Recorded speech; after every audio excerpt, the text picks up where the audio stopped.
Hello, everyone. Good morning. Today, we are honored to have with us Dr. N.S. Vishwanath. He is the Director General of MP Birla Institute of Management. I'll give a brief introduction. Sir has done his MSc, MAM, MA in Economics, Diploma in Training and Development, and PhD in Marketing. PhD in Economics, preceded by Master's degree in Statistics and Agricultural Marketing. He specialized in training and development and managerial skills. He has over 20 years of industrial and academic experience. He has over 70 papers, technical reports, and reviews to his credit. His areas of expertise are marketing research, economics, research methods, and data analytics.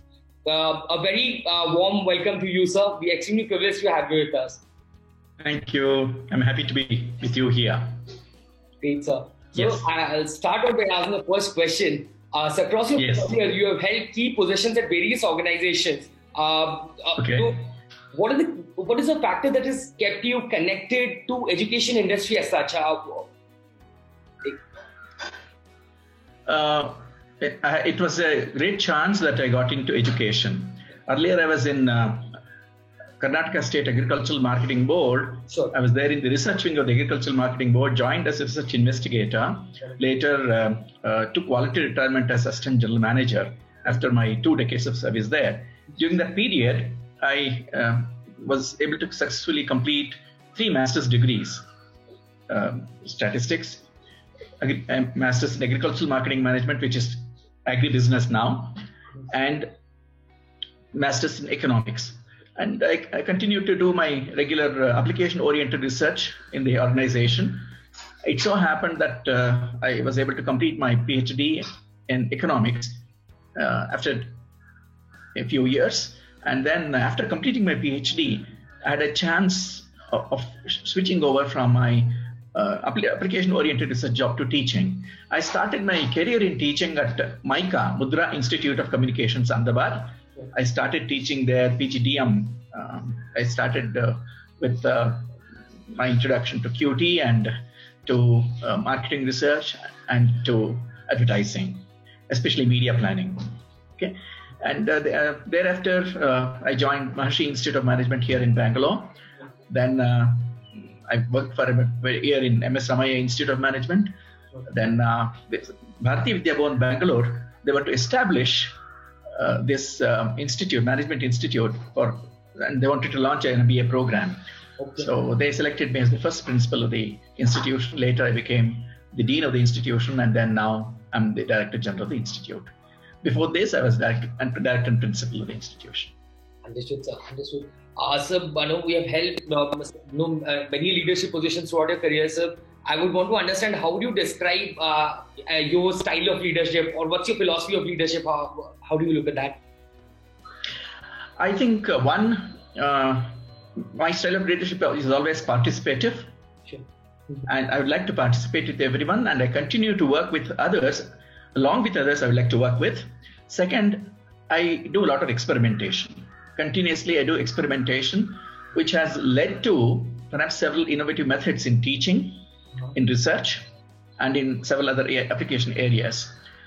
Another important factor that I would like to mention here is I'm not a go-getter. At the same time, anything that is right, that's applicable, that's appropriate, I'd like to switch in without sacrificing the basic foundations. And I'm very happy to inform you that all my colleagues whom I worked with for the last 2.5 decades, they have cooperated with me very well and have learned a lot from my research scholars and my students of MBA program. Got it. So the next question I would like to ask you is, so when you came to MP Birla Institute of Management, what was your vision for the institute initially? How was it evolved over time, and how much of it you see going on to be fulfilled as you envision it?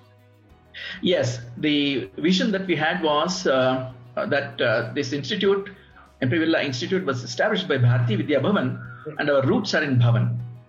Yeah. So I would like to place on record here the efforts of former Chief Justice of India, E.S. Venkatramaiah, who was there, who gave that initiation to start an MBA college.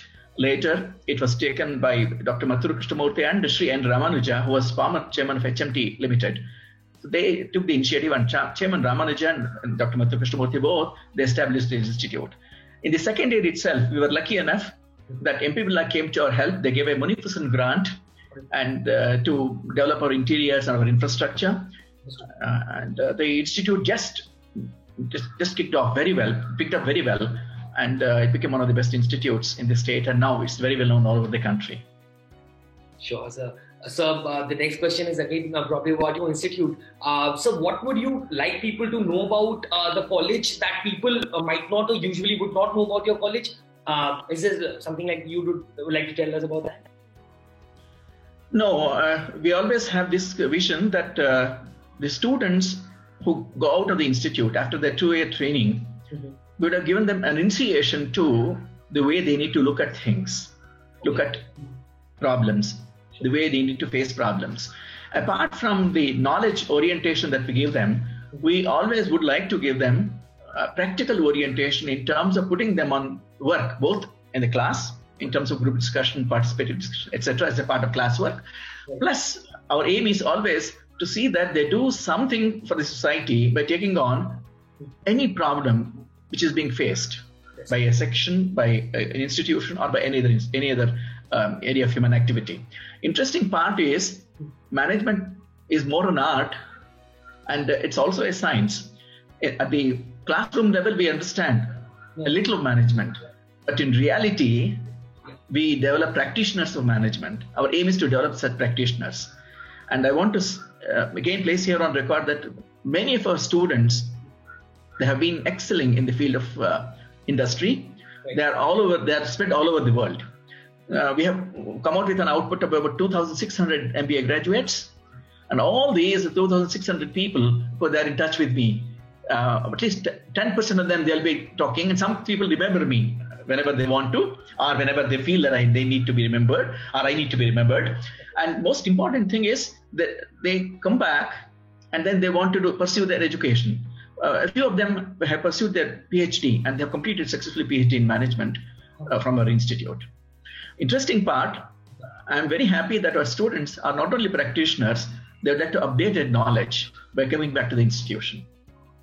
Very interesting. We have formally inaugurated an institution, alumni association, but more important is it's not the alumni association that's working, it's the students who are making alumni association work.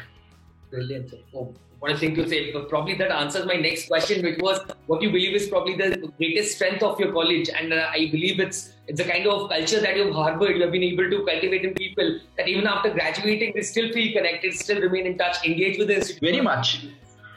Very much. Just yesterday evening, I got a message from one of my former students. We were running a Marshall University MBA program here, along with our regular MBA program.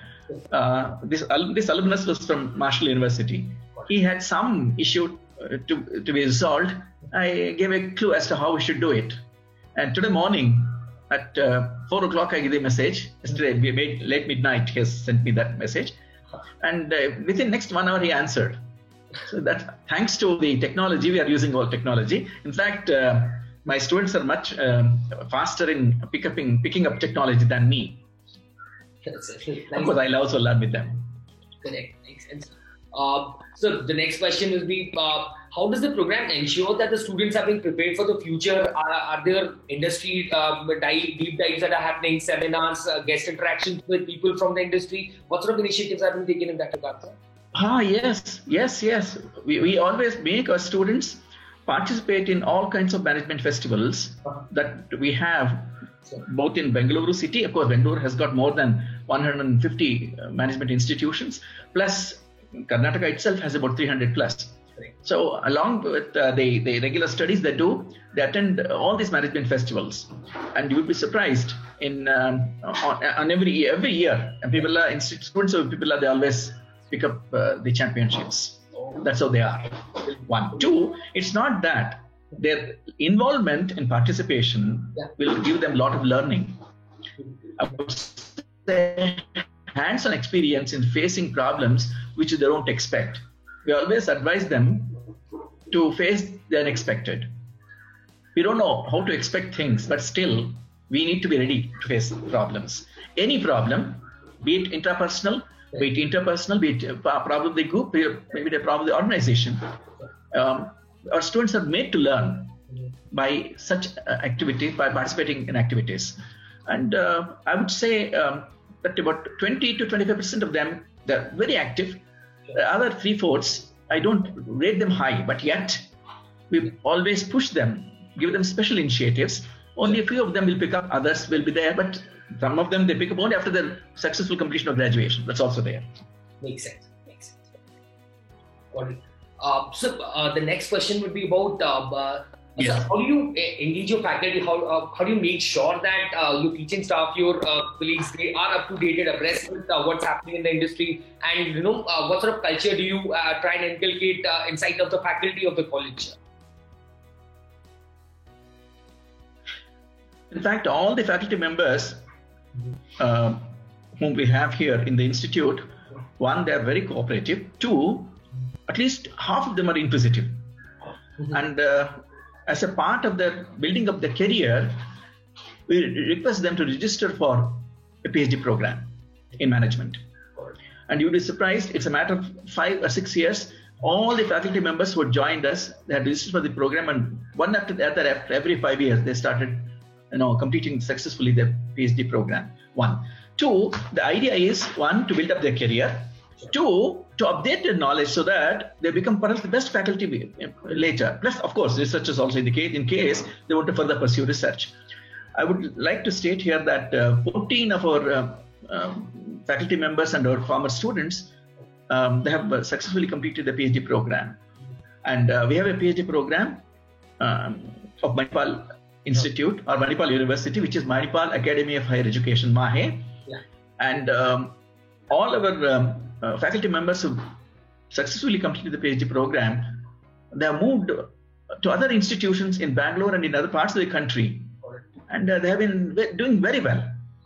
We cannot, of course, promise them a career when they successfully complete a program and upgrade themselves, because single institution cannot provide all such facilities, all such kind of a career for the entire life. But once they complete this, we encourage them to apply elsewhere and then compete with other people here. And they are doing very well. Glad to know that, sir. And so, the final question would be probably, I would want to know what would you advise students who are just coming in, who are just planning to take up management as a career, who are planning to get into MBA courses. I remember being very confused and disillusioned even during college and, after college as to how a job looks like. A lot of people don't figure out, they just want to do an MBA because lots of people are doing an MBA and they seem that it's an easy way to make money. What do you advise young people who are aspiring to do an MBA to keep in mind? This is what we always tell them. One, don't be bookish. Two, we always advise them that they can always build a career not as a part of joining an institution, competing with someone else. That could be one aspect. Other aspect must be, we always tell them that they should become employers. They must become entrepreneurs. The new ideas of entrepreneurship, we give them the courses that we always run for them. And most of the research projects they do, we want it to be application-oriented research so that their competitiveness further enhances. One. Two, we always tell them that MBA is not for providing jobs.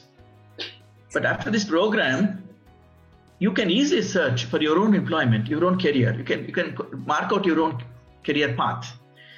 And most important thing is, if we tell them that you are interested, if you think that by just passing an MBA, you get a salary of so much package and in this kind of an institution and all that, it's all false.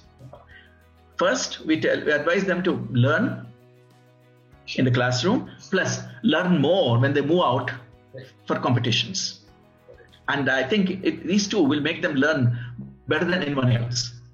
One. Two, we also notice by their feedback, which they give when they go to management festivals, to several other institutions, we tell them as to what they learned from there, what is not here, what did they learn there. They give us best of the clues, which will help us improve. In fact, many of the best clues have been provided by our students who went outside for festivals and who interacted with the institute, with their peer group and with the faculty members of the other institutions.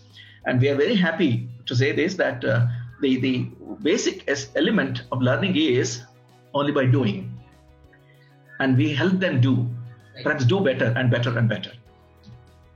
Brilliant, sir. Very well said, sir. I think this goes out for everyone who's probably looking out this year and the few years to have a career in management. Don't focus on MBA as a means to get a job. Focus on what sort of skills you're developing, and like very rightly sir said, it's not about getting a job once you know what you want to do, and once you keep learning and pick up these little things during your exposure to various management events, case study competitions, various other activities that happen during that course of 2 years, you eventually make sure that you are ready for whatever comes next in your career, like whichever industry you choose and whatever profession you are in.